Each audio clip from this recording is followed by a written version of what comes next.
Welcome to another Chicago Thursday night special. I'm your host, Giovanni, and I'm here with my co-host, Jay Rizzo from Rizzo Rats. And this week we're discussing everything Chicago, like we did last week and the week before, and the upcoming weeks to come. We got the Chicago Bears. They got their first win of the season. We saw Justin Field get some playing time. We have the Chicago Sky in the playoffs, and they play their first game tonight. We'll give you an updates on that. We have the Chicago White Sox. They clinch. Um, FYI, the Cubs still suck. And for the Chicago Bulls, they have contract talks with Zach Levine. So let's get right into the mix. The Chicago Bears beat the Cincinnati Bengals. The Chicago front seven dominated. Chicago Bears defense forced four turnovers. Um, they had a pick six. Shout out to Raekwon Smith. He's about to get paid this offseason. He's about to be maybe the top paid linebacker, or at least top three. Andy Dalton, saying dominated that opening drive, scored a touchdown. Then afterwards, he got hurt trying to do his Justin Field impersonation by running the ball. And then Justin Field took over. He definitely looked out of sync. He definitely looked like he had no playing time for the first string. And he also definitely looked like he was too excited to be there. So maybe a week in practice, build up some chemistry. He already had a big game. I mean, he already played a game. Maybe he calm his nerves and see who Justin Field really is. Because that game, he came in for Dalton that was in not a good measuring stick. What's your thoughts on the Bears? One of the biggest things, and we always rag on him and give him shit like he deserves, but I'll give Matt Nagy some credit. He had the team very well prepared compared to that first week for sure. I thought the team overall played a great game. They almost blew it at the end, which is a little bit disheartening. A good chunk of it was because of very bad interception by Justin Fields at the end of the game, which is going to happen with a rookie who hasn't gotten to play with the first team. I'm very intrigued to see how he looks this week when he gets to practice with the first team all week and he gets to actually start the game rather than coming in.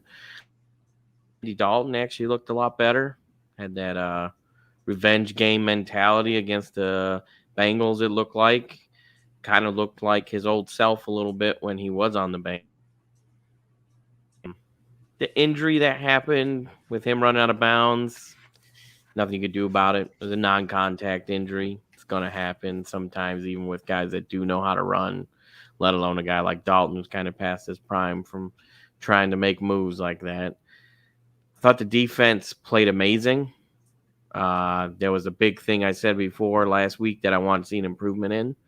So I don't know if it was just Sean Desai or if they just realized that the defense is going to have to carry them kind of to start till this offense figures out what it's going to be.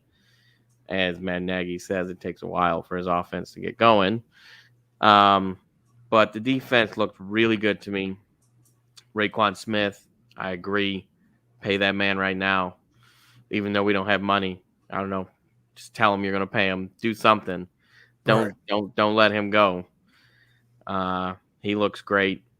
I thought they did a great job killing Burrow's pass attack. He couldn't do nothing. Defensive line was in there. The corners were playing good on a bunch of good young wideouts. I guess if there's one thing I would say that I wish I would have seen a little, the run game kind of got lost a little bit. They didn't use it enough, in my opinion. And then the only other thing is I kind of would like to see these wideouts get some more shots given. I know they're just doing more of what's play called, but we do need to get Allen Robinson a little bit more involved. I'm glad he got a touchdown, but not a huge game from him after a very bad game in the first one. I don't know if he had a catch in the first game. I think he had a catch. It's just that first game, he never ran a route more than 7 yards. Right, and I want to see Mooney, which they did take a shot or two at least. But you also got Marquise Goodwin. You brought him in for one reason, and that's to run. I want to see some deep shots, like see him use Cole Kmet a little bit more here with Justin. I think he could be a great. They could be a great 1-2 combo. He needs to be used a little bit more. I'm kind of surprised at his usage so far because they're not really using Graham either. And last year, towards the end, the last 6 games, Komet looked really good. So I would like to see that come a little bit. Offensive lines played a lot better than I thought. Again, I'll give them credit where credit's due. They're holding up. Even Jason Peters actually is playing pretty nice, which blows my mind to say because I would have thought he was going to be injured before this second game even started. So yeah, lots of surprises for me with this team. Do have a big test here. I do believe that the Cleveland Browns are a really good team overall. I think defensively they're great. I think offensively they know how to play their game plan. I think they're coached well. I think they are one of the sleeper teams, at least for me, Super Bowl wise in the AFC, and they showed it that first week against the Chiefs. So I hope the Bears don't get all high and mighty like they do after some wins. Don't let the ego get too involved. Same game plan you had against Bengals, I'd like to see against the Browns. At least defensively. Offensively, you're going to have to work. It's a rookie making his first start, so there are inevitably probably going to be some mistakes. Right. Um, offensively, Matt Nagy just need to stop calling plays, and Matt Nagy just needs to be a head coach. Um, and also, Matt Nagy needs, like, I don't know, he's not even prepared to handle the media. So, the media he's terrible with. you know what I'm saying? There was one, I know you have a few, but there's one I want to touch on. Is they asked him the question, if Andy Dalton's healthy, does he start? And he's like, I can't answer. That's a scheme thing. And they're Yes. like, what? Like, no. He's like, yeah, it's totally is a scheme thing. And I'm like, okay, let's get an negative benefit out. It's a scheme thing, right? For the simple fact that you have a quarterback that you have, it doesn't matter. You have a quarterback that any player on your offense is not ready to play because of the scheme, then you failed as a head coach because your only job is, or or the coaching jobs are, is to ensure that every man on that roster, even the practice squad, you're saying, knows your system or the system displays their talent. You know what I'm saying? Oh yeah. And I mean, then I totally agree. It's a terrible soundbite, which he's given so many bad ones just to start this season and in years past. But that one I remember this week too. Like, wow, you can't even answer the dude flat blank, and that started happening a lot last year. Like this car salesman talk of just horse shit. Like, why don't you just come out and say it? Like, if Andy's healthy, he'll be our quarterback. If not, it's going to be Justin, or vice versa. If Justin plays well, then we'll have to see. But no, you come out and say this scheme. Like, dude, come on. Just like come right, out and say it. Like, just say we you back one or two of them up. You're backing nobody up here. You're literally killing yourself here by saying this. Like, you're just making yourself look like such a worse coach. You don't know what's going on. You don't even understand your own team. yeah, yeah, it's bad. And then I know you had a couple this week. We was talking in the chat. If you want to display, I guess we could have a whole segment of dumb things Nagy said this week. Oh man, I went into him last week, but I mean, geez, like I said it last week. Dude needs to be banned from talking. He should not be allowed to address the media. If not answer question, he gets to come in and say how the game went, and then that's it. And then he leaves. No Right, answering questions, no nothing, because you're just gonna get terrible answer, and Bears fans, you're just gonna get more pissed off. What is this guy saying? Or you're gonna get some dumb Bears fans who are like, "Oh yeah, I totally get it." Nobody right. got that. Not Nah, one everybody left type of confused. yeah, not one type of person in any sport. If they hear that about a player, they're like, "Oh yeah, that totally makes sense." No, dumbest thing ever. You have to make a choice here. The Right. mindset of Justin's in now. I don't care how good or bad he plays. I don't think you take him back out. I don't think you keep doing this. Well, he played bad and Andy's healthy now. Let's put him out. We kind of saw this last year with Mitch and Nick. It's never a good thing. I feel like you were waiting for your chance to play Fields. It came up maybe a little bit earlier than you would have liked, but he's in now. And I think you just got to go with him. You got to see where it goes. If he starts taking some bad hits and you're worried about the injury risk, maybe. But I mean, it's the NFL. You're going to get hurt. You can get hurt in practice. Right. Right. I feel like he's starting now, and I'm sorry, Andy, but that's it. That's all you get. Right. Right. Moving it along, the Chicago Sky, as we talked last week, they made the playoffs. They played their first game in the playoff. That game's already over now against the Dallas Wing. They won 81 to 64. Candace Parker had 11 points, 15 rebounds, 7 assists. Vandersloot had 17 points, which is she's really not a scorer. She's more of a playmaker type. 8 rebounds, 6 assists. Quigley had 15 points. Copper had 23 points. And they basically just dominated from start to finish. They was in control of this whole game. So they move on to the next round. The WNBA playoffs is kind of weird. It's set up differently. Um, into the finals is basically like March Madness, single elimination. And then the finals is the best out of 5.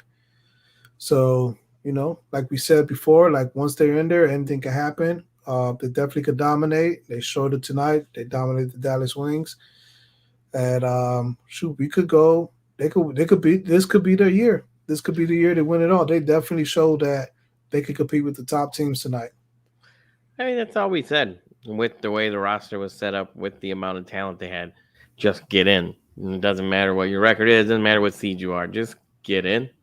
Because if you have everybody healthy, there's really not a team that can match the amount of talent that they have. So, as long as the talent stays healthy, I think they got a great chance. It'd be awesome, man. I mean, Chicago has never won the WNBA title, so it's one title that this town has never had. Be really cool to do, especially in Candace Parker's first year. And since they made a Candace Parker Day, now like you have Yeah. to bring the title Yep. back, like we said last week. You got to bring it back. You got to bring it on home. Yep. Yep. The pressure's on. Pressure's on. Moving along, Chicago White Sox clinched. So it's official during the playoffs. We all expected it, but it's official now. Anything you want to see these last few weeks before the playoff starts? Well, it was a good start today.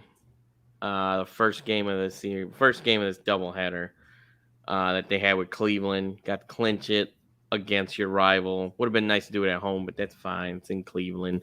Cool. Chicago likes clinching and winning stuff in Cleveland. You know what I'm talking about. So always good to beat Cleveland. That was nice. But Tim Anderson had 2 home runs, and Eloy had a home run, and Robert had a home run. That's like some of the bigger things. And then Vaughn came in the second game, got reinstated from his injury, had 2 RBIs in the second game of the doubleheader. So that's mainly what I want to see these guys healthy. I want to see them all hitting. Eloy was in a little bit of a slump, so he need that. Robert's been red hot. Timmy's been kind of so it's good to see him get 2 home runs right away. Usually when he scores a run, we tend to win. And if he hits a home run immediately like he did, boom. It already just like Right. sets the table. So I would like to see that. I am a little worried about pitching. Rodon popped up again this past week.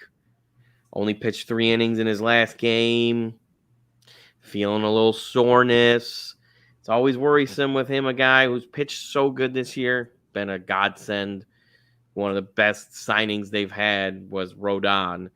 But anytime you hear injuries with him, you're worried. And this second time, the first time, I feel like they were being a little more cautious because he didn't even look bad his start before, so they were really just giving him some time off. But now he came back, velocity was down a little bit in that game. They took him out. So I'm hoping it's nothing. I'm hoping they give him like a week off and he can make like one start before the postseason. Looks like himself. And the only good thing is Lance Lynn in his 2 starts since coming back off the IL, looking like his old self from the first half, who was a Cy Young candidate. Giolito's been good since he's come back. Dylan Cease has just been the most consistent pitcher all season, hasn't had to been sit down or anything like that. And even Keuchel's looked better of late. So starting rotation looking a lot better. Bullpen, Liam's been good. Bummers looked a little bit better of late. Kimbrel's had a couple scoreless appearances now. Kopech was worrying me, but he did make the spot start in the second start today. Pitched 2 innings, struck out 4, didn't give up any runs. So that was a good little tune-up because he had been getting a little roughed up in that spot in the bullpen. So I'm hoping that gets him back on track. But yeah, overall, just stay healthy. And I just want to see this lineup more than anything because the pitching, I feel like, it's been so good all season that I don't think all of a sudden it's going to take a huge nosedive no matter who they're playing. We're probably going to play Houston. I don't think we're going to catch them. We're going to play Houston in Houston. So unless Houston jumps the Rays, which is another team that I'm not fond about playing, Right. but the main team I want to see get knocked out that scares me the most in the AL is actually a wild card team, and it would be the Blue Jays. Just because that lineup, top to bottom, is scary. And when they're on with Vlad and Bo Bichette, I definitely don't want to see that team. They're going to be hungry to be in the playoffs finally if they get in there. They're like half a game out or 1 game out right now, I think, because they lost today. So they're like right behind the Yankees. It's the Yankees, Red Sox, and Jays that are all fighting for spots. But the team I'm most scared of is the Blue Jays just because of that offense. So now we wouldn't have to play them until we got to the ALCS, but that would be a team that I'd be worried about. Houston's good, but I do like the last 2 games we played against them this year, and their pitching hasn't been as good of lately. Their hitting is always going to be solid, and they do have all that playoff experience. But no, man, I'm excited. I mean, it's the first time in 12 years that we won the division. So it has been a long time coming. I hope this is the start of many division titles in a row here for the White Sox. And yeah, I'm ready for the postseason to start. I just want to see these boys this last week stay healthy, and let's see how this full lineup that we haven't really got to play with looks like the last week. Right. Yep. Updates on the Cubs, they still suck. I stopped watching the Cubs so much, I didn't even know Trace Thompson was on the team. I didn't know Trace Thompson was on the team. Yeah, That's news to me. Yeah, so he's on the team. So that's the only update I got on the Cubs. They Frank still suck. Schwindel's on a hitting streak again. Yeah, dude's going nuts, man. I'm pretty sure he bought himself a one-way ticket out of Chicago with Get this. on the bandwagon for Frank the Tank, my friend. Yeah, nah, he ain't Frank the Tank. He ain't go past no gymnasium. Moving on, Zach Levine didn't, or the Chicago Bulls and the Zach Levine didn't agree to a contract extension yet. Zach Levine been rumored to say winning will cure all. He said he just wants to be respected. He been throwing a lot of message out to management. I don't know what management's gonna do. I know they gave him basically at the time it looked like a big contract, but he definitely outplayed that contract we gave him when after we traded him and we re-signed him from the Timberwolves. I mean, we traded for him from the Timberwolves and then we re-signed him because he was still on his rookie deal. And at the time, it looked like a big contract, but in the overall grand scheme of things, he definitely outplayed it. So now he's up for, he's probably up to like not a super max, but he's definitely up for a max contract. Oh, 100%. And, everything that Kornikovas has been doing so far has been smart, and they've been making all the right moves. I don't think they're going to let Levine go anywhere. I think they've kind of figured out that's the guy you want to keep. That's the guy you're going to build around. He's gotten better each season since he's been here. He was more efficient last year. You saw him take on a little bit more playmaking. Definitely the next step I want to see him do. he needs to become that guy at the end of the game that just closes it out. That was a big Right. thing that I felt like a lot of the Bulls were missing in the first and second half. Second half was just kind of like they gave up. But first half, when they were in it, they were right in playoff thick of things. Thing that was killing me in these close games is they wouldn't always go to Zach. It's got to go to Zach, guys. Zach's the guy. He needs to be the guy. Let him be the guy that takes a shot. Let him be the guy that wins it or loses it for you. And yeah, I agree. I'm glad to hear though he's not like being pissed off about it or petty like some other NBA players have been when contract extension talks have kind of stalled and not went the way they want. I'm glad that he's acting like a professional and that he's trusting the Bulls to do the right thing. And he Right. wants to be on a winning franchise, it sounds like, and everything is pointing that the Bulls are going to start trending in that direction. And, you know, they got a nice little young nucleus. So I'm glad that he's realizing this might be somewhere to stay, even if it's not as much money going somewhere else. Um, Overall, I agree with you. I think he gets a max. I think he deserves it. I think they have to pay him. Right. Right. Yeah, but let me play devil advocate here for a moment. Let's say he doesn't want to resign back, right? And the Bulls do what the Bulls do best. Um, they're, let's say, by the All Star or by the trade deadline, they're the 10th seed in the East. And, Zach is frustrated. He said he ain't signing back. Now, do you trade him? And who can you get for him? Like, is Ben Simmons still available? Will you make that trade? Or can you finesse the deal to get Zion? Because I heard Zion's unhappy and unmotivated and unwilling to, I guess, get on the diet because they keep talking about his weight. For some reason, they keep talking about his weight, but every time I see Zion on the court, he's just dominating his competition. So, Well, that's like interesting to think about. I don't know about the Ben Simmons ones, man. I don't know what's going on with him. I also the thing I don't like about Ben is he hasn't gotten better each year. nope. He's good. He's good at what he does. He can distribute, he can play defense, he can rebound. He's not learned how to shoot. Yeah. That's the biggest thing. Like you have not tried or learned. So I don't know. He makes me a little worried. The Zion one would be crazy weird and interesting to see us like if that happened, we traded Levine for Zion and then Zion comes here. I can't remember though. Were Zion and Lonzo, weren't they like not liking each other? Wasn't that like a thing in New Well, Orleans? Or well, was that just any them spinning it?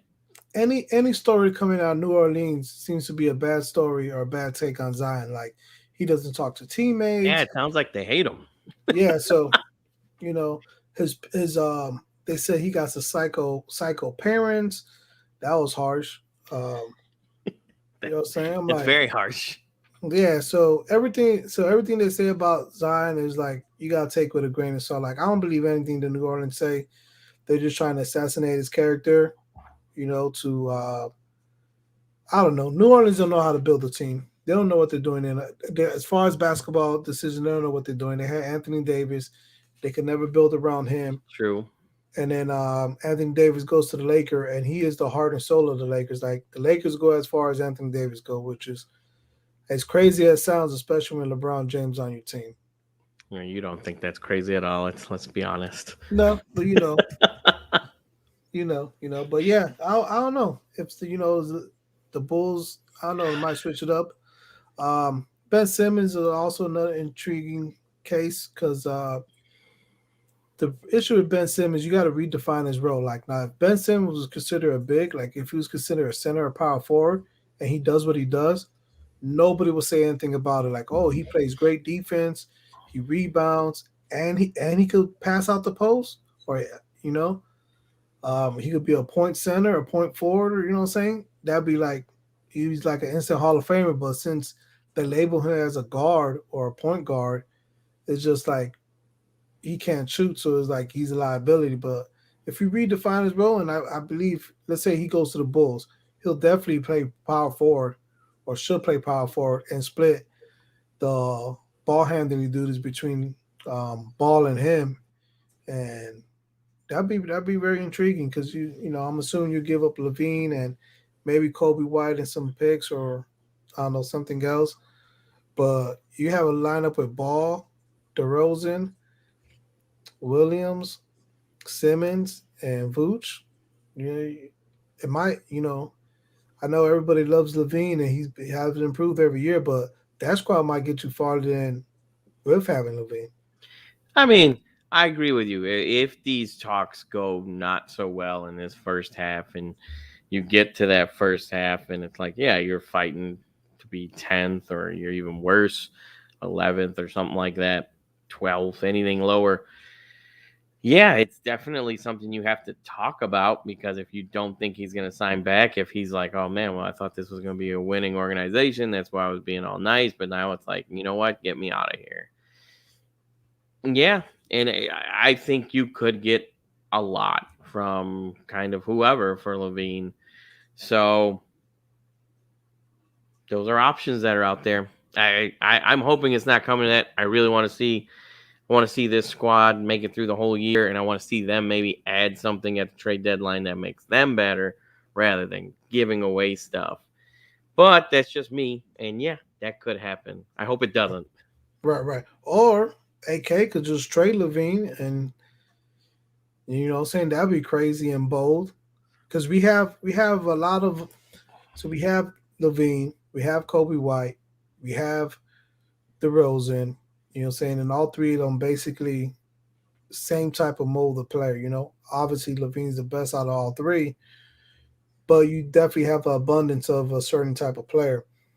You know, Yeah. I don't know. I hope they don't have to trade him, but I think Kornikovitz is the type of basketball operations guys we're seeing, that he's not afraid to make moves.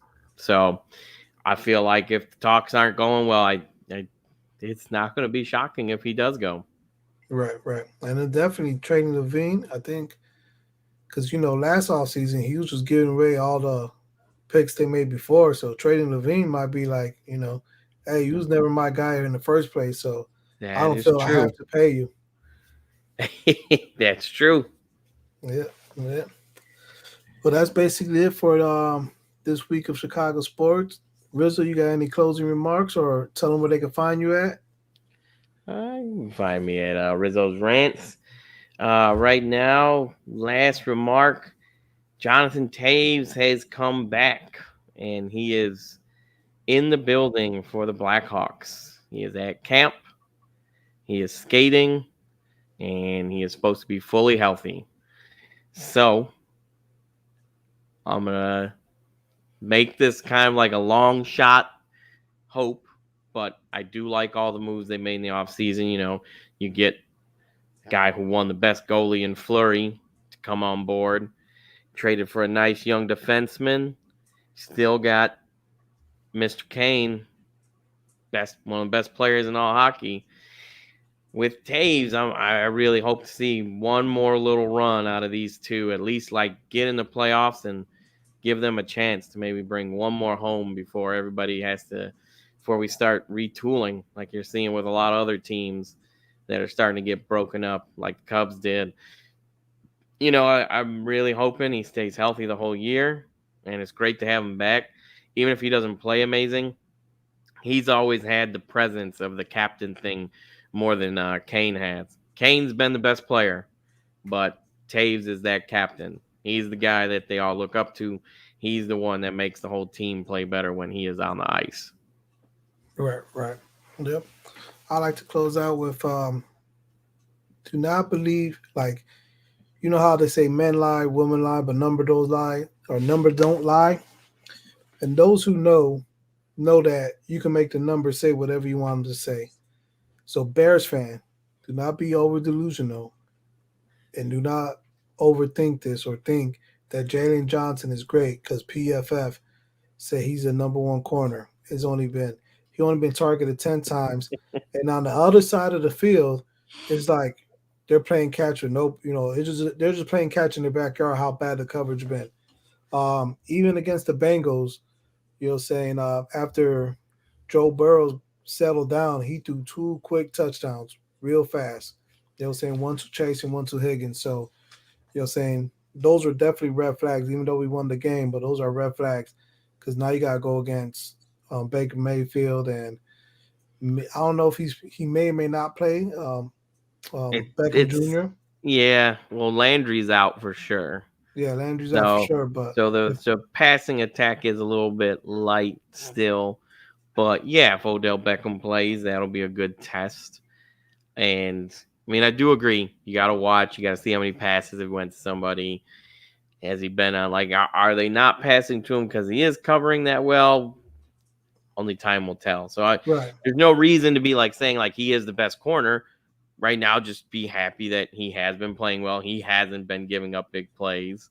He hasn't been giving up catches. But I agree. We're gonna have to. We'll come back to this in a couple right, weeks right, and see where Jalen Johnson still is. But if anybody's trying to tout Jalen Johnson as like the best corner in football because PFF has it that way, no, that's silly. Everybody should know that's a little silly. I'm glad he's playing good because we needed him because the rest of the corners were a bunch of practice squad guys. So we did need him to come up big to start, and he's played well these first two games. Let's see if he keeps it going. right, right. Yep, and that's and his PFF is all analytical, and like it works to a certain extent for baseball. Um, you know, it works to a certain extent for basketball. But if you want to, it doesn't really work for football. You know what I'm saying? Unless you're playing fantasy football, which is not happening on Sundays. Because another analytical thing, it makes more analytical wise, it makes sense to go for it on fourth down every time. And if that's the case, there is not a single team in the NFL that does that. So analytics don't work. Don't believe the hype of PFF. Johnson been playing well, yes, but he is not a shutdown corner at the moment, and he's not the number one corner in the league at the moment. Yep. Still be happy, Bears fans. We won a game. We Right. got it. We're on the victory tour right now. Let's see if we can keep it going against another really tough team in Cleveland. Yep. But yes, don't start telling people we have the best corner in the league or anything. Let's calm it down there, Bears fans with brains. Right. Right. Yep. And on that, we're out.